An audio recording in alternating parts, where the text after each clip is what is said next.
अस्सलाम वालेकुम, welcome back to my YouTube channel. कैसे हैं आप सब? उम्मीद करती हूँ सब ठीक होंगे। तो जी सुबह सुबह का टाइम है और ये मैं बच्चों का लंच बॉक्स रेडी कर रही हूँ। तो इधर मैंने बच्चों को नाश्ता बना के दे दिया और फिर मैंने कहा कि लंच रेडी कर लेती हूँ। ज़्यादा तो नहीं था कुछ, लेकिन एक एक मैंने ब्रेड का स्लाइस दे दिया, क्योंकि थोड़ा बहुत तो बच्चे खा ही लेते हैं लंच में। क्योंकि ये जितनी देर तक आते हैं, छुट्टी होती है, तो तब तो बिल्कुल खाना जो होता है वो रेडी होता है और बस आके इन्होंने खाना ही होता है। तो बस ये जी आज हमारा नाश्ते की रूटीन थी। आज हमने सब ने हल्का फुल्का नाश्ता किया और फिर मैंने ये मीठी लस्सी और साथ में ये ब्रेड मैंने अपने लिए मंगवाई। और उसके बाद ये एक नाश्ते का ऑर्डर आया, तो फिर मैंने कहा चलो नाश्ता बना लेते। तो जी इस वक्त गैस चली गई थी और मैं सिलेंडर पे बना रही हूँ आलू की भुजिया। तो साथ में मैं फिर बनाऊँगी पराठे, और 6 पराठे थे और एक हाफ़ आलू की भुजिया और साथ में एक ऑमलेट।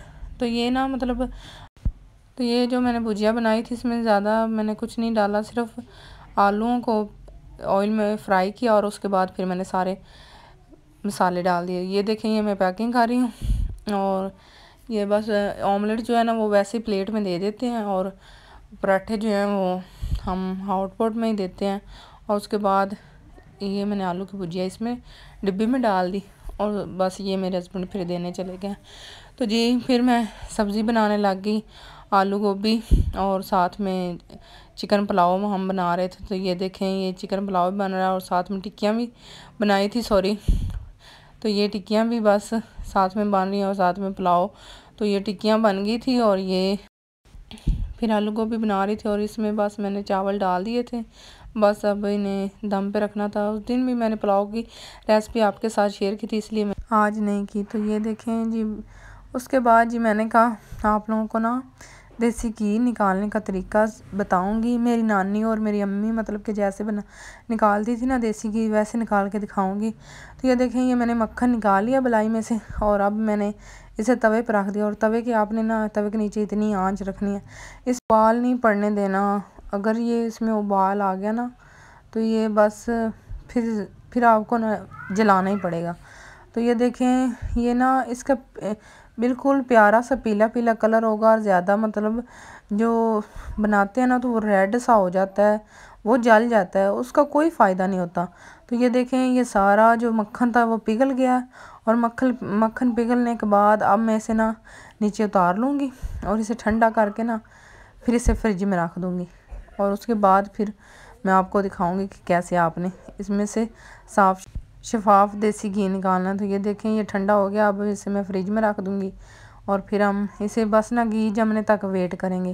तो ये देखें, घी जम गया। इधर से थोड़ा सा सुराख करेंगे और उसमें से सारी लस्सी को ज़ाया कर देंगे और फिर हम फिर चूल्हे पे रख देंगे। तो ये देखें, चूल्हे पे मैंने रख दिया।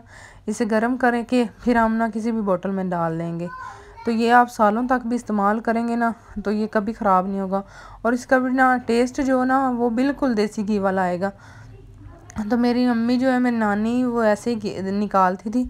अम्मी मेरी तो आग पे मतलब निकालती हैं, तो वो तो ना जब खाना बना रहे ना तो आग पड़ी हो उसके ऊपर रख देते हैं, तो वो मक्खन पिघल जाता है और ठंडा हो जाए तो फिर ऐसे करके निकाल लेते हैं। तो ये देखें, माशाल्लाह से मैंने बोतल में डाल लिया है। मेरे पास ये जैम वाली बोतल थी और उसमें मैंने डाल दिया। तो ये देखें, ये कितना प्यारा इसका कलर आया है। और ये देखें, इसमें ना मतलब जो नीचे लस्सी रह जाती है वो जली नहीं है, वो वैसे ही बिल्कुल वाइट ही है। तो आपने ऐसे निकालना है और ऐसे निकालेंगे ना तो आपको पता चल जाएगा कि ये कितना अच्छा घी निकलाता है। तो उम्मीद करती हूँ मेरी आपको ये आइडिया अच्छा लगा होगा। तो अच्छा कमेंट करके ज़रूर बताएं और इस वीडियो को लाइक करें। और मेरे चैनल पे न्यू है तो मेरे चैनल को सब्सक्राइब करें ताकि मज़े मज़े की टिप्स आपको देखने। इसी के साथ लूँगी इजाज़त। तो अपना ख्याल रखिएगा। अल्लाह हाफिज़।